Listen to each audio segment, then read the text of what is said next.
अस्सलाम वालेकुम, नमस्ते, आदाब, राम राम। इस वीडियो को बनाने का मकसद ही ये था कि मैंने अपनी पहली वीडियो में भी कहा था कि मेरा पैगाम मोहब्बत है, जहाँ तक पहुँचे। और मैंने इस टॉपिक पे बहुत कुछ लिखा और अपनी गज़लों में भी मैं चाहती हूँ, मेरी कोशिश ये होती है कि लोगों में जो दूरियां हैं, जो फासले हैं, वो मिटें। हम मोहब्बतों को फ़रोग़ दें, नफ़रतें, तासुब, मसलक, ये सब कुछ नहीं रखा, नथिंग। हमें सिर्फ मोहब्बत करना है और मोहब्बत का प्रचार करना है। तो आज भी जो मैं कहानी आपको सुनाने जा रही हूँ, ये बिल्कुल सच्ची कहानी है। एक दिन छत पे गई तो मैंने देखा कि हमारी बिल्कुल दीवार से लगी झुकी थी। मैंने आवाज़ दी तो वहाँ से जो खातून आई, यानी घर के फर्श की तरह वो हमारे बन गई। कुछ अरसे तो उसने काम वाम किया, उसके बाद कहती थी, बेटी झुग्गी में गर्मी बहुत है, क्या तुम्हारे घर आके लेट जाऊँ थोड़ी देर। खाना हम साथ खाते थे। हमने वो इज़्ज़त व तकरीम दी जो एक माँ को दी जा सकती है। हमने कभी उसे ये नहीं समझा कि काम करना। फिर तो ये होने लगा कि वो सुबह आ जाती थी 7 बजे। मसूद को बेटा कहती थी कि मसूद साहब सुबह 7 बजे बैंक के लिए निकलते थे, तो वो किचन में साथ खड़े होके, बेटा मैं चाय बना देती हूँ, मैं तुम्हें नाश्ता करवा देती हूँ।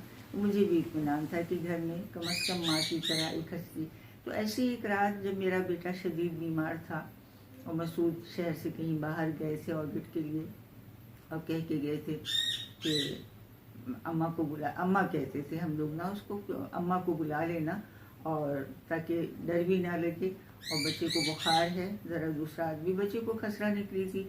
मैं बेइंतहा परेशान थी कि अल्लाह मियाँ कैसा बुखार है, उतर नहीं रहा। लेकिन अम्मा ने कहा कि बेटा एक खसरा है, 3-4 दिन के बाद ढल जाएगी।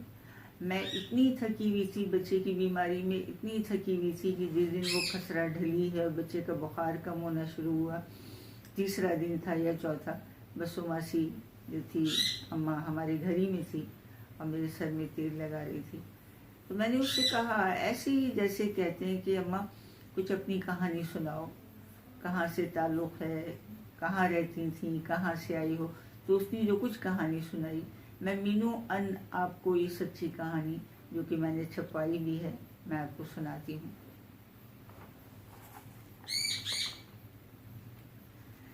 कि मैंने जब उससे फरमाइश की कि माँ जो तुम्हारी कहानी है मुझे सुनाओ, तो उसकी आंखों से आंसू गिरने लगे। बसु मासी ने एक ठंडी सांस भरकर अपनी किताबी जीज को वरक वरक खोलना शुरू किया। हाँ पुत्र, मैं भी अपने माँ प्यो की बिल्कुल तेरी तरह लाडली चहीती रही थी। मुझे भी जब रातों को नींद नहीं आती थी तो माँ आहिस्ता से तेल की कुप्पी लेकर मेरे सराहने बैठ जाती थी और अपने नरम मुलायम हाथों से उस वक्त तक मेरे सर पे मालिश करती थी जब तक उसे यकीन नहीं आ जाता था कि मैं गहरी नींद सो गई हूँ। हर सुबह अपनी मोहब्बत से वो मेरे बालों में उंगलियां फेरकर मुझे गुदगुदा के उठाती थी। मेरे पिताजी उस वक्त तक रोटी का लुक़मा अपने मुंह में नहीं डालते थे जब तक पहला लुक़मा मुझे नहीं खिला देते थे। मेरे 4 गबरू जवान वीर थे जो मुझे एक पल नज़रों से ओझल नहीं होने देते थे, और अगर कभी मैं ओझल हो जाती थी तो बेचैन हो जाती थी। माता जी का बस नहीं चलता था कि मेरे कदमों के नीचे अपनी आंखें बिछा दें। भगवान ने बड़ी दुआओं के बाद बेटी दी थी। मैं इंतहाई हैरानी और तजस्सुस से उठकर बैठ गई थी। तो क्या माँ, तुम मुसलमान नहीं थी? नहीं पुत्र, मेरा जन्म एक खुशहाल सी घराने में हुआ। आज़ादी की तहरीक ने जहाँ लाखों परवानों को मौत की आगोश में ढकेला, वहीं मेरे भरे पूरे घर की भी भेंट ले ली। माँ जो इस छोटे से कस्बे की जगत माँ थी, खुलूस और मोहब्बत का बेकरां अपनी अथाह गहराइयों में से पुरंग यादों की मोती निकाल रही थी। तारीख के उस कर्मनाक बाप को खोल रही थी जिसका एक किरदार वो खुद भी थी। मेरे आबा और अजदाद तकसीम से पहले मशरिकी पंजाब में बसते थे। मैं जिसने अपने पुरखों की तरह पहली सांस पंजाब की सरजमीन पे ली थी, उस वक्त मुझे पता नहीं था कि लुट पुट कर हिजरतों का कर्ब किस तरह सहा जाता है। फसादात की एक नन्ही सी चिंगारी शोला बनते ही रंग, नस्ल, मजहब, जात पात, इंसानियत सब कुछ किस तरह चाट लेती है।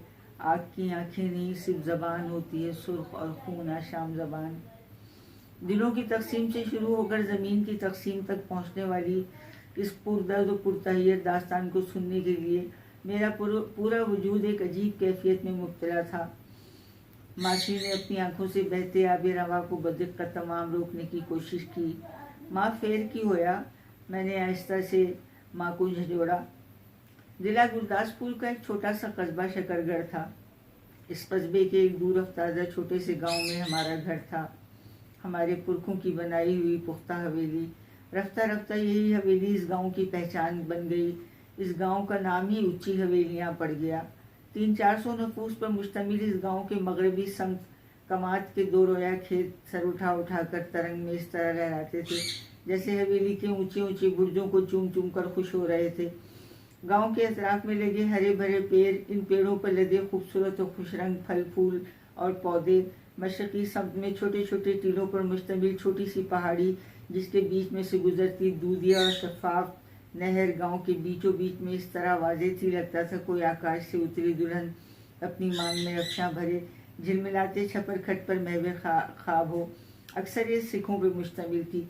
حویلی کی پچھلی سمت میں گاؤں کے مسلمانوں کے صاف ستھرے گھر، دوسری رو میں تسلسل سے آباد ہندو گھرانے، ان گھروں کے بالکل سامنے سرسبز و شاداب کھیتوں کا ایک طویل سلسلہ تھا جو گاؤں کی سرحد تک پھیلا ہوا تھا۔ میرے پتا جی اس گاؤں کے سب سے بڑے زمیندار تھے۔ یہ حویلی میرے دادا جی نے اپنے 8 بیٹوں کے لیے بنوائی تھی، مگر ان کے دیہانت کے بعد ان کے تمام بیٹے اپنی خوشی سے شہر میں بس گئے۔ پھر اس حویلی میں میرے 2 چاچا خوشونت سنگھ اور سمینت سنگھ، میرے پتا جی سنت سنگھ، میری ماں جی دلجیت کور، میں ریشر کور، اور اس حویلی کی شان اور جان میرے 4 گبرو جوان بھائی تارا سنگھ، گلاب سنگھ، رگبیر سنگھ اور مجھ سے چھوٹا اور دلارا کرتار سنگھ سکھ اور چین سے رہتے تھے۔ میرے چاروں ویر ماتا جی کی طرح خوبصورت اور پتا جی کی طرح جیدار تھے۔ ان کے چمکدار سنہرے لمبے لمبے کیس اور سرخ و سفید چہروں پہ جوانی کا احساس دلاتا تازہ تازہ سبزہ انہیں اور سونا بناتا تھا۔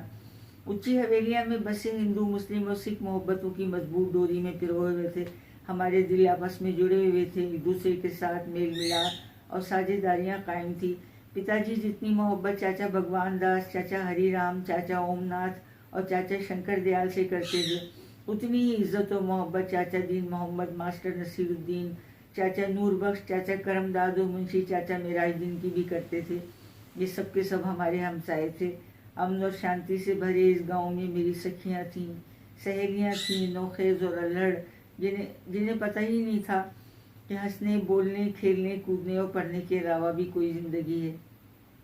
گاؤں میں پو پھٹتے ہی دودھ بلونے، تندور گرم کرنے اور ڈھور ڈھنگروں کا چارہ کاٹنے کے ساتھ ساتھ سکھ گھرانوں میں اونچی آواز میں گرو گرنتھ صاحب کا پاٹھ کیا جاتا، مسلم گھروں سے نماز و تلاوت کی آوازیں آ رہی ہوتی اور ہندو ناریاں ہاتھوں میں تھالیاں دھرے گاؤں کی اونچی نیچی پگڈنڈیوں پر سبک روی سے قدم دھرتی، بھجن الاپتی بھگوان کے درشن کو نکل پڑتی۔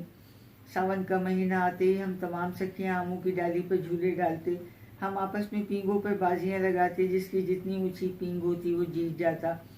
میرے ویر میرے جھولے کو پینگ دیتے اور میں ہمیشہ بازی جیت لیتی۔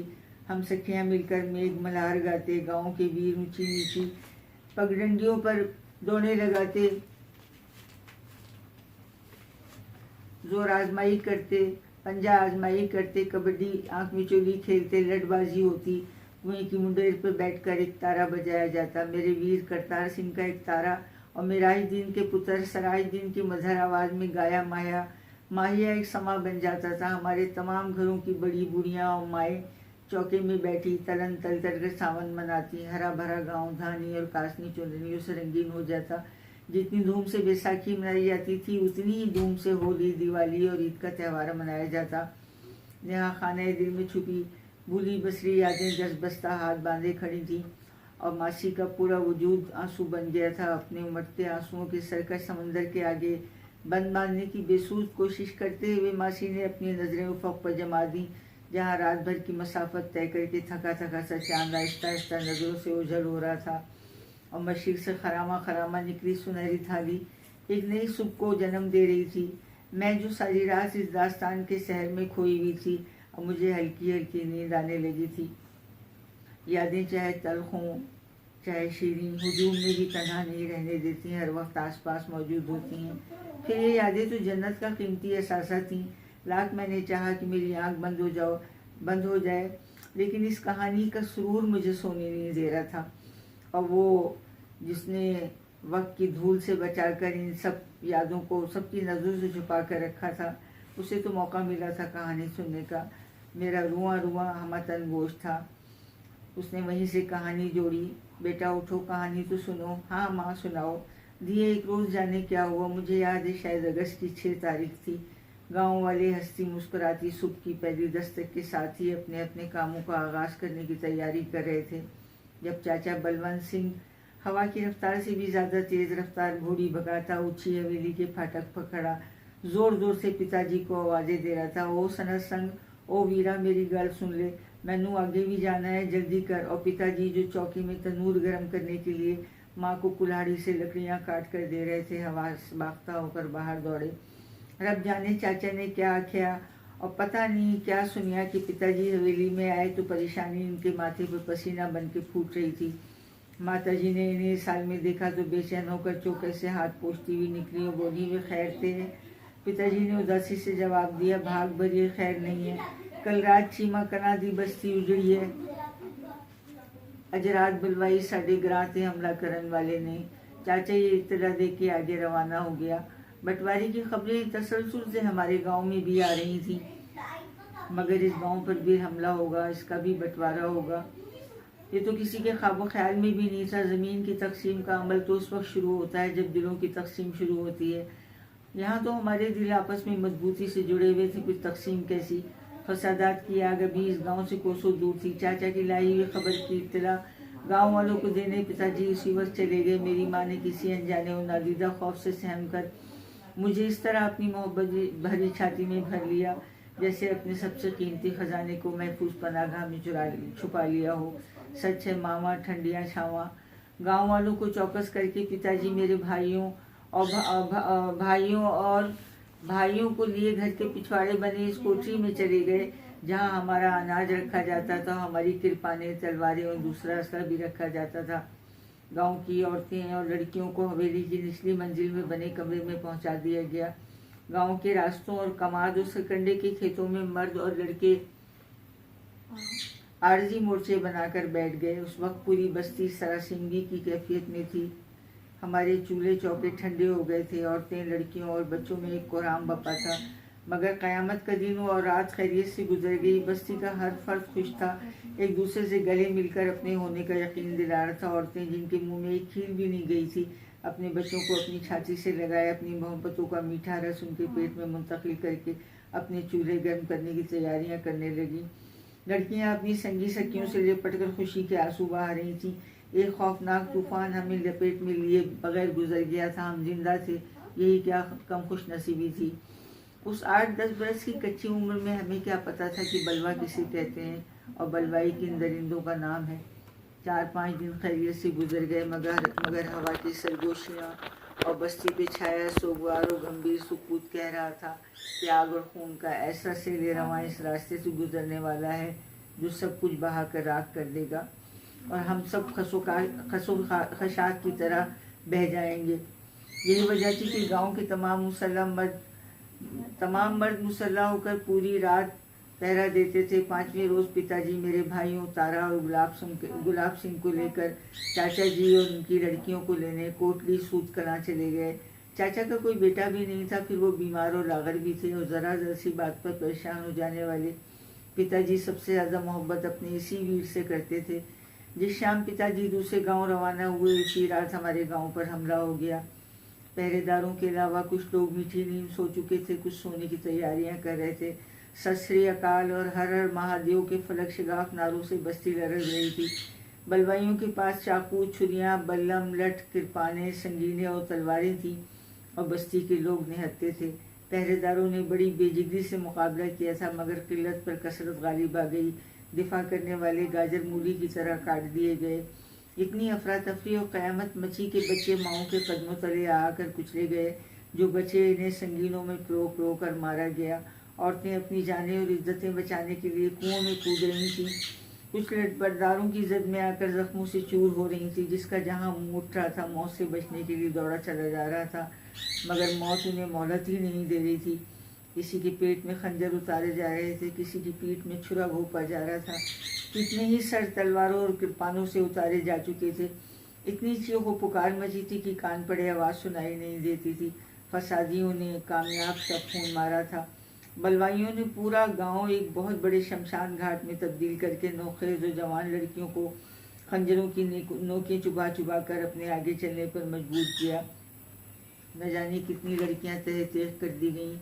زندہ بچ جانے والی لڑکیاں دہائیاں دیتی ان کے آگے ہاتھ جوڑ جوڑ کر اپنی بدنصیبی پہ رو رہی تھی۔ ظالموں نے اسی پر بس نہیں کی، سب کچھ لوٹ کر جاتے جاتے لاشوں سے پٹے شمشان میں آگ لگا دی۔ نہ جانے کتنے زخمی جو ابھی زندہ تھے، اور نہ جانے کتنے ماں باپ جو اپنی بیٹیوں کی عزتوں کو ان وحشی درندوں کے ہاتھوں لٹنے دیکھنے سے پہلے مر جانا چاہتے تھے، اس آگ کی نظر ہو گئے۔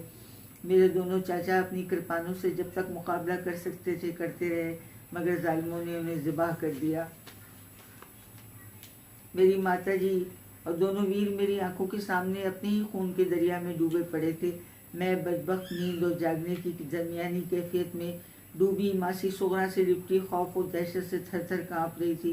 یہ منظر دیکھ کر بے ہوش ہو کر گر پڑی تھی۔ پھر میرے اوپر کتنی لاشیں گری مجھے کچھ علم نہیں۔ ہوش آیا تو دیکھا کہ بلوائی ان جسموں کو ٹٹول رہے تھے جن میں زندگی کی رمق باقی تھی۔ میرے جسم میں حرارت محسوس کی تو مجھے اور نہ جانے کتنی ادموئی کمسن لڑکیوں کو گھسیٹتے وحشیانہ قہقہے لگاتے جشن منانے لگے۔ ہمارے کپڑے تار تار ہو چکے تھے، ہم خوفزدہ ہو کر دہائیاں دے رہے تھے۔ بھراواں اسی بھی تاڑیاں بہنائیں، تاڑیاں ماواں بہنا بیٹیاں دا واسطہ، واگرو دا واسطہ، اللہ رسول بھگوان دا واسطہ سانو ہتھ نہ لگائیں۔ مگر ظالموں کا کوئی دین، کوئی دھرم، کوئی مذہب نہیں تھا۔ ہوس و ظلم کا کوئی مذہب نہیں ہوتا، ان کا کسی رشتے سے کوئی ناطہ نہیں ہوتا، انسانیت سے بھی نہیں۔ ہماری چیخیں، ہماری فریادیں سننے والا کوئی نہیں تھا۔ ان بھیڑیوں میں ایک بھی ایسا نہیں تھا جو ہمارے حال پہ رحم کھاتا۔ رحم تو کیا کرتے، وہ اب پھول جیسی نازک و سہمی ہوئی لڑکیوں کی پامالی کی تیاری کر رہے تھے۔ ستم و ظلم کے ایک نئے کھیل کی ابتدا ہونے والی تھی۔ ہائے تقدیر کا کتنا بے رحم وار تھا، جس کی زد میں معصوم اور کمسن لڑکیاں آنے والی تھیں۔ پھر ان ڈھاٹا بردار بھیڑیوں نے ہماری عزتوں کو پامال کرنا شروع کر دیا۔ کاش اس وقت آسمان گر پڑتا یا زمین پھٹ جاتی، مگر ایسا کچھ بھی تو نہیں ہوا۔ ان کے مکروہ ہونٹ، ہوسناک آنکھیں اور غلیظ جسم نہ جانے کب تک ہمارے انچھوئے جسموں کو گندا کرتے رہے، نہ جانے کب تک وہ ہم زندہ لاشوں سے کھیلتے رہے۔ ہمارا سسکنا، ہمارا تڑپنا ان کی وحشتوں میں اضافہ کر رہا تھا۔ شاید انہیں آگے جانے کی جلدی تھی، ہمیں ادموا چھوڑ کر، یا شاید ہمیں مرا ہوا سمجھ کر وہ ست سری اکال ہر ہر مہادیو کا نعرہ لگاتے ہوئے چلے گئے۔ مجھے ہوش آیا تو میں زخموں سے چور بدن کے ساتھ نیم بھرنا حالت میں لاشوں کے درمیان پڑی تھی۔ پاؤ پھٹے کا وقت تھا جب وہیں کہیں نزدیک سے کوئی قافلہ گزر رہا تھا۔ نیم غنودگی کے عالم میں میری کراہوں کی آواز سن کر نہ جانے کس نے ان ادھڑی ہوئی لاشوں کے درمیان سے میرے زندہ وجود کو اٹھایا۔ مکمل ہوش آیا تو میں ایک کیمپ میں تھی۔ اس کیمپ میں انسانوں کا ایک ہجوم تھا، زندہ، ادموئے، کٹے پھٹے زخمی، مرد، جوان، بوڑھے، بچے، عورتیں، لڑکیاں، ان میں کوئی بھی ایک بھی ایسا نہ تھا جس نے اپنا گھر، اپنی جائیداد، اپنے عزیز، اپنے بچوں، شوہروں، اپنے ماں باپ کو نہ کھویا ہو۔ نہ جانے کتنی ہی ایسی سسکتی بلکتی لڑکیاں تھیں جنہیں میری طرح بے آبرو کیا گیا تھا۔ صرف سانسوں کی آمدرب زندگی کا پتہ دیتی تھی، ورنہ یہاں سب چلتی پھرتی لاشیں تھیں۔ میں بھی خالی ذہن اور خالی خالی آنکھوں سے ہر نئے آنے والے کو اس امید پر دیکھتی تھی کہ شاید کوئی شناسا چہرہ نظر آ جائے، شاید میرے گاؤں کا کوئی فرد مل جائے جس سے میں اپنے پتا اور بھائیوں کو معلوم کروں، یا شاید میرے پتا جی یا میرے ویر مجھے ڈھونڈتے ڈھونڈتے اس طرف آ نکلیں۔ مگر یہ تو اس وقت ممکن تھا جب انہیں میرے زندہ بچ جانے کی امید ہوتی۔ ان سوختہ لاشوں میں نہ جانے کس کی لاش کو میری لاش سمجھ کر انہوں نے سینہ کوبی کی ہوگی۔ یہاں مجھے سوائے آنسو بہانے کے کوئی کام نہیں تھا۔ میں سارا دن آنے والوں پہ نظریں جمائے روتی رہتی اور شام ہوتے وہ تمام خونی منظر ایک ایک کر کے میری نگاہوں میں آ جاتے، جنہیں دیکھ کر میں چیخیں مار کر روتی اور پھر بے ہوش ہو جاتی۔ یہاں آئے ہوئے مجھے دوسرا روز تھا جب میں نے دیکھا کہ ایک لٹی پٹی اجڑی ہوئی عورت میرے سر کو اپنے سینے سے لگائے بلک بلک کر رو رہی تھی اور مجھے تسلی دیتی تھی۔ وہی کہیں سے ڈھونڈ ڈھانڈ کر پیتل کا ایک کٹورا और उसमें पानी भी ले आई। आज कशी और तशना रवि को दूसरा रोज था। पानी खाली पेट में उतरा तो ऐसे लगा किसी ने हलक में तेजाब उंडेल दिया हो, जिसने मेरे पूरे वजूद में आग लगा दी थी। मेरी तकलीफ इस औरत को बेचैन किए दे रही थी, क्योंकि मैं सर से पांव तक जख्म थी। वो कभी मुझे संभालती, कभी अपने पास पड़े उस जख्मी लड़के को जिसके जिस्म के बहुत से कटे हुए आज़ा में से खून रिस रहा था। इन जख्मों में उठती टीस नाकाबिले बर्दाश्त हो जाती तो वो लड़का अपने दोनों हाथों से अपने बालों को नोचते हुए रो रो कर अपनी मौत की दुआएं मांगता था। मगर मौत कहीं बहुत दूर खड़ी हैरत और तरहम से अपने से ज़्यादा बेरहम इंसानों के जुल्म का शिकार इनसे सटते बिलखते नफूस को देख रही थी, जो मौत और ज़िंदगी के दरमियान मौलक थे। मैं सच कहती हूँ, खुली आंखों से सब कुछ नजर आने के बावजूद उस वक्त आंखें भी धोखा दे गई थी, या फिर मैं अपने होशावास में ही नहीं थी कि पहचानती कि मेरी इस हालत पर तरस खा के रोने वाली औरत कोई और नहीं, मेरे अपने गांव के मुंशी चाचा मेराज दिन की घर वाली चाची सुगरा थी। उसके साथ घायल लड़का सिराज था, जिसका माहिया और जिसकी मधुर आवाज़ पूरे गांव में एक समा बांध देती थी। आज वो खुद दर्द गम की मुजस्सम तस्वीर बना पड़ा था। चाची सुगरा का पूरा खानदान तहे तेज कर दिया गया था। उसका दूध पीता कमसिन बच्चा, शौहर, सास, ससुर, 2 बहनें और एक बेटी सब खत्म हो गए थे। करबोबला के उस कैंप में माओं की आहबुका, बहनों के नाले, बीवियों के नौहे, बच्चों की आहुजारी और डरी लुटी जवान लड़कियों का मातम था। वॉलंटियर दिन रात बिछड़े हुओं को ढूंढ ढूंढ कर ला रहे थे, जख्मी लोगों को ढाढ़स दे रहे थे। इंसानियत का अजीम जज्बा इन्हें दिन रात मसरूफ रखे हुआ था।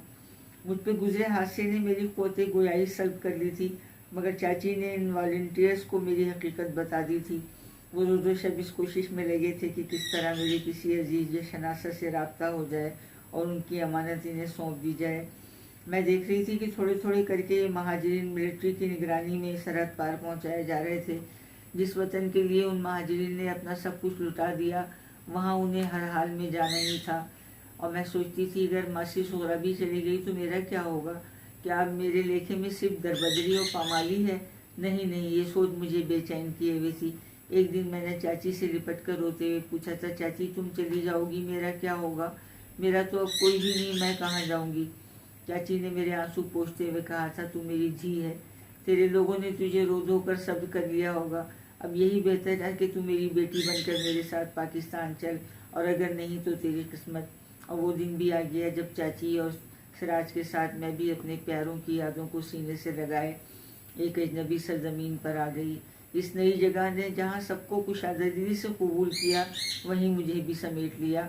अब चाची ही मेरा खानदान और मेरी माँ थी। सिराज के जख्म तो आहिस्ता आहिस्ता मुंदमिल हो रहे थे, मगर टांग पर लगा घाव इतना ख़राब हो गया था कि मजबूरन डॉक्टरों को उसकी एक टांग काटनी पड़ी। ये आखिरी कुर्बानी थी जो चाची ने दी। फिर तो इस नए मुल्क ने हमें दिया ही दिया, ज़मीन, इज्जत, मोहब्बत, नए सिरे से ज़िंदगी गुजारने का हौसला, एक दूसरे के काम आने का जोश, जज्बा। यहाँ क्या नहीं था? मेरी ज़िंदगी एक लंबी मुद्दत तक बोझल और तकलीफदेह रही, मगर यही तकदीर का लिखा हुआ था। मेरा जख्मी दुखा हुआ दिल और जख्मी रूह तन्हाई में अपनों को सजाएं देती थी। चाची जी जान से मेरे और सिराज के जख्मों पर अपनी मोहब्बतों के नरम फाये रखती थी, मगर शायद बीमार रूहों की मसीहाई किसी मोजे से मुमकिन है। कभी कभी मुझे सिसकता देखकर चाची मुझे कलेजे से लगा कर कहती थी, धिये तू बहुत मासूम और बेगुनाह है, तेरी रूह पाक और पकीज़ा है, अब सब कुछ ऐसे भूल जा जैसे कुछ हुआ ही नहीं। इस समय चाची को इसके अपने प्यारे भी शिद्दत से याद आते होंगे। कभी तो इसकी भी आंखें भर आती थीं। यहीं आकर मैं अपनी मर्जी और खुशी से मुसलमान हुई, और मुसलमान भी मैं जबरन नहीं हुई थी।